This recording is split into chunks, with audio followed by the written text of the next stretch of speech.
की योजनाएं बनेंगी।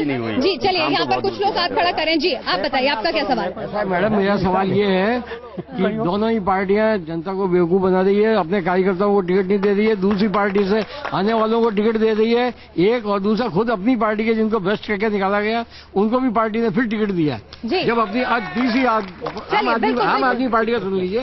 आम आदमी पार्टी जो है कुछ काम नहीं करती है, इनके पास कोई एजेंडा नहीं है सिवाय अमेरिका का पैसा लेके, ये अमेरिका के पैसे चलिए आपने तो सभी को गलत, चलिए आपने तो सभी को गलत बता दिया। ये बताइए, ये सीधा सीधा कह रहे हैं कि आप जो हैं वो कहीं ना कहीं अपने लोगों को तो बाहर का रास्ता दिखा रहे हैं और दूसरी पार्टी के लोगों को हाथों हाथ टिकट थमा रहे हैं। ये एक, अरे सही है तो जवाब दे रहा हूँ ना। आप जवाब तो दे रहे हो, इतने उतावल क्यों हो रहे हो? शांति रखो। मोदी जी ने कहा था कांग्रेस से भ्रष्टाचार खत्म करने के, तो सारे भाजपा में लिया है। ऐसा है, मेरा ऑडियंस से निवेदन है, आप जिस पार्टी के समर्थक रहें, परंतु अगर हमको जोधपुर की ये जनता है, एक आदमी को बोलने दीजिए। आप अपनी बात माइक देते हैं, वो सब बोलिए ताकि हम भी कह सकें। आप अगर आपके ये अपने जोधपुर की इज्जत का सवाल है, प्रेम से, हम जब प्रेम से खड़े हैं तो आप उतावले हो रहे हो। चलिए आपको क्या आता जोश आ रहा है? हम जो नेता बने हुए हैं वो प्रेम से बातें कर रहे हैं और आप बीच में ही झगड़े लगा रहे हो। अरे भाई पीछे से रखो। जी पीछे से आवाज आ रही है कि आपको उत्तर देते नहीं बन रहा है, इसीलिए बात गोल गोल घूम रही है मरती जैसे। क्या सवाल क्या है, मैं जवाब देता हूँ। जी सवाल यही है कि अपनी पार्टी के नेताओं की इज्जत नहीं है, बाहर के नेता आते हैं तो तुरंत टिकट पकड़ा दिया जाता है। ये एक चुनावी रणनीति होती है, हर एक पार्टी करती है। और आज जो ये आम हो, चाहे कांग्रेस हो, चाहे बीजेपी हो, आप मैडम जी मैं मेरी पार्टी का जवाब दे रहा हूँ, आपकी पार्टी का आप देना जब मौका आए। चलिए वो तो एक रणनीति का, चुनावी रणनीति का हिस्सा होती है और उसके तहत देना पड़ता है, टिकट करना पड़ता है, भ्रष्ट को भी देना पड़ता है। अच्छा, आप मान रहे हैं सबको देना पड़ता है? अरे नहीं, ये कौन सा भ्रष्ट को भी देना पड़ता है? चलिए ये बात सही है। आप बताइए मैम, आप खड़ी हुई पार्टी का तो भी पता चल जाए। आप बताइए, भ्रष्ट को देना पड़ता है, ये चलेगा? नहीं बिल्कुल नहीं। कैसे हो गए? भ्रष्टाचार मुक्त भारत की बात करते हैं मोदी जी, जब भ्रष्ट को टिकट देंगे तो कैसे मुक्त होगा? उन्होंने कहा मैं कांग्रेस से सारे भ्रष्ट हटा दूंगा और उठा के बीजेपी में लेके आ गए। यही मोदी जी ने किया और कुछ नहीं किया। कांग्रेस नीट एंड क्लीन करने के चक्कर में मोदी जी देश का तो भला नहीं कर सकते। ये बीजेपी सरकार जब से राजस्थान में आई है, ये जो निःशुल्क दवा है वो सारी खत्म होती जा रही है और कोई नया टेंडर नहीं कर रहे हैं। दूसरा जो बुजुर्गों को पेंशन मिल रही है वो भी बंद होती जा रही है। ये सरकार क्या कर रही है? तीर्थ यात्रा बंद कर दी इन्होंने, क्या कर रहे हैं? सिस्टम ही नहीं है फेल होने का। चलिए यहाँ पर ढेर सारे सवाल आपके ऊपर भी। जी बोलिए, आपका क्या सवाल है? जो भी कांग्रेस सरकार ने योजनाएं चलाई थी, 60 दिन में भारतीय जनता पार्टी ने ऐसी एक भी योजना लागू नहीं की है। सारी की सारी अशोक जी की चलाई हुई योजना कोई फॉलो कर रही है, उसी को पहले वो जहर बोल रही थी। चलिए दवाएं जहर है, अब उसको छिड़कने लग गई है। चलिए ये बताइए कि वसुंधरा जी, कहा जाता था कि वसुंधरा जी जो हैं वो रानी है, विरोधी जो है आपकी पार्टी के भीतर के भी और पार्टी के बाहर के भी उन्हें रानी कहते हैं। और कहा जा रहा है अगर नरेंद्र मोदी सत्ता में आ जाते हैं और नरेंद्र मोदी के साथ उनके अच्छे टर्म्स हैं तो फिर वो महारानी हो जाएंगी।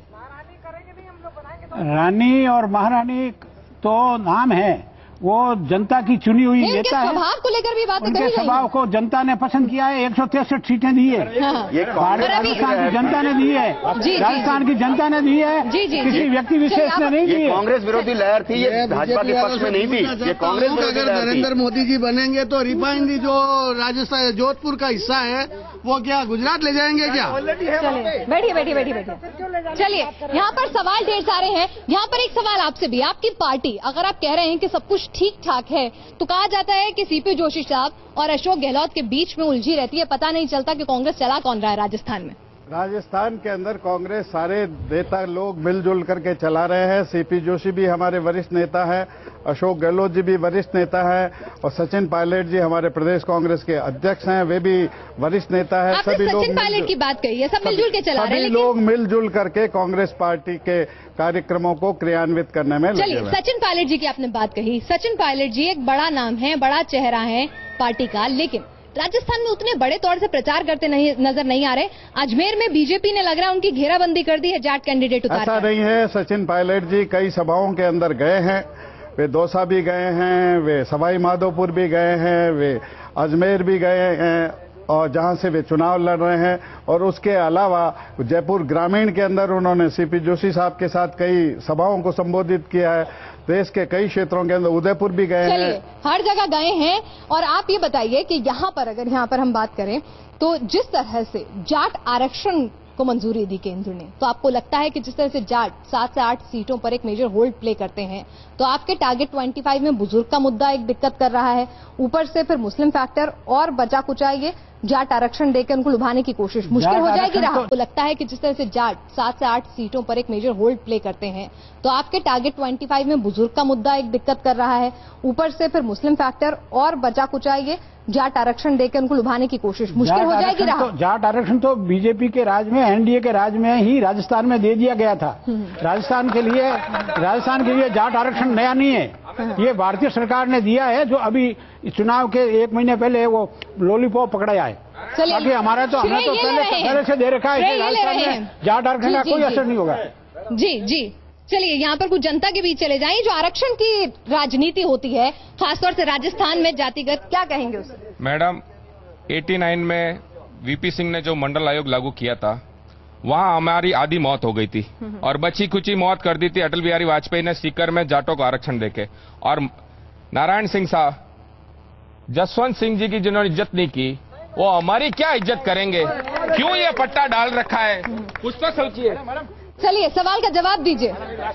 ऐसा है, जाट आरक्षण का जहां तक प्रश्न है, अब बची खुची जो बात थी वो भी उसमें अब कांग्रेस वालों ने पूरी कर दी।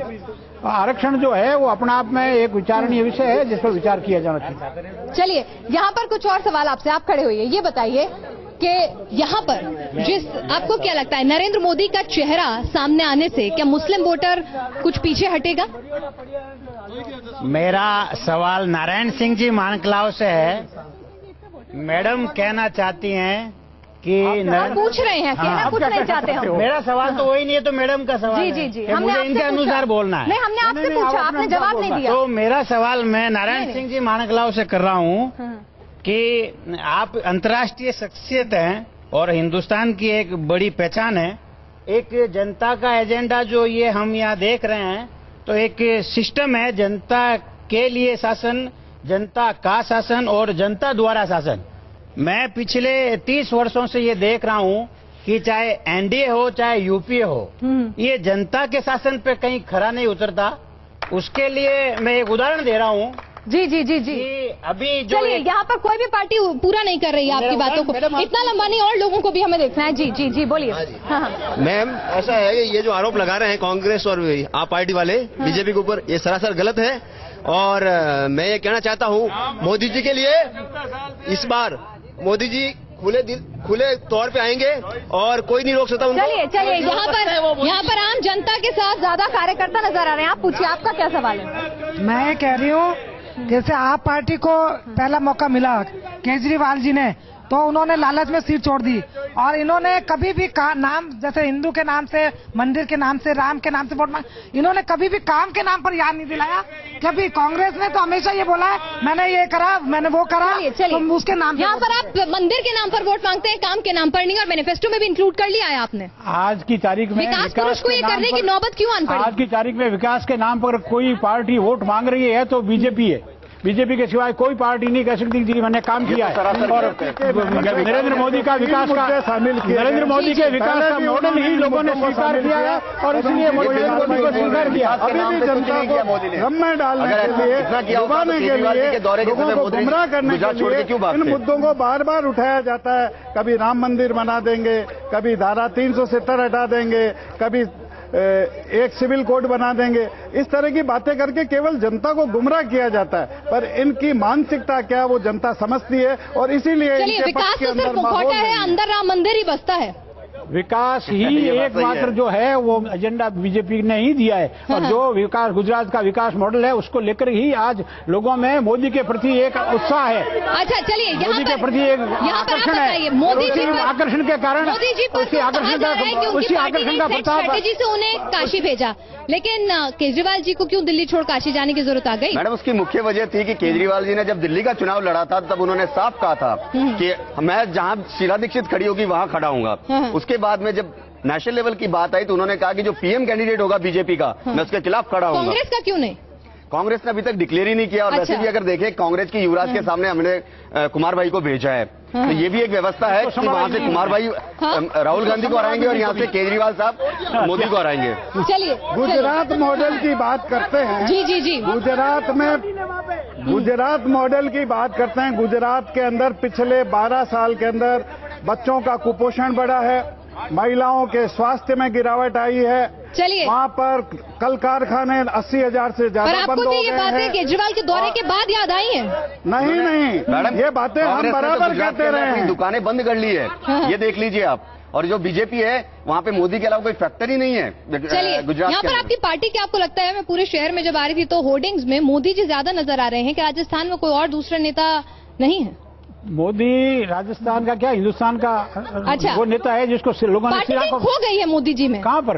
हर जगह। इसका उदाहरण है जब राजनाथ सिंह ने ट्वीट, आपने अगर देखा होगा 30 मिनट के अंदर वापस ट्वीट करवाना, दूसरों का भी देखा होगा आपने, सरकार ने, तो वहाँ भी एक विचार है। चलिए, अब आखिरी उस पर पहुंच गए। टारगेट 25 कहाँ तक अचीव करेंगे? खुद कहा बुजुर्गों से नुकसान होगा, बुजुर्गों की इज्जत ना करने से, तो ऐसे में टारगेट 25 कितना पीछे रह जाएगा? टारगेट 25 कंप्लीट पूरा होगा। कंप्लीट पूरा होगा। चलिए, कार्यक्रम के अंत तक सब कुछ बदल जाता है। आप बताइए, क्या कुछ रिवाइवल होगा? तो कोई टारगेट 25 पूरा होने वाला है और न इनकी जो इच्छाएं हैं उनकी पूर्ति होने वाली है। इस बार पुनः यूपीए की सरकार बनेगी। चलिए, यहाँ तो राजस्थान नहीं, यूपीए की सरकार बनेगी। पिछले आप बताइए, सिर्फ सुर्खियां बटोरी जाएंगी या फिर खाता भी खुलेगा? मैडम, हम लोग ये मान के चल रहे हैं कि राजस्थान के अंदर हम 8 से 10 सीटें जीतने वाले हैं। अरे चलिए, यहाँ पर सबके पास अपने अपनी बातें हैं, अपने अपने दावे हैं और जनता जनार्दन के हाथ में वोट की कुंजी है। वो तय करेगी कि किसके खाते में कितने नंबर जाएंगे, किसका टारगेट अचीव होगा। फिलहाल जोधपुर से जनता के एजेंडे में इतना ही। Thank you.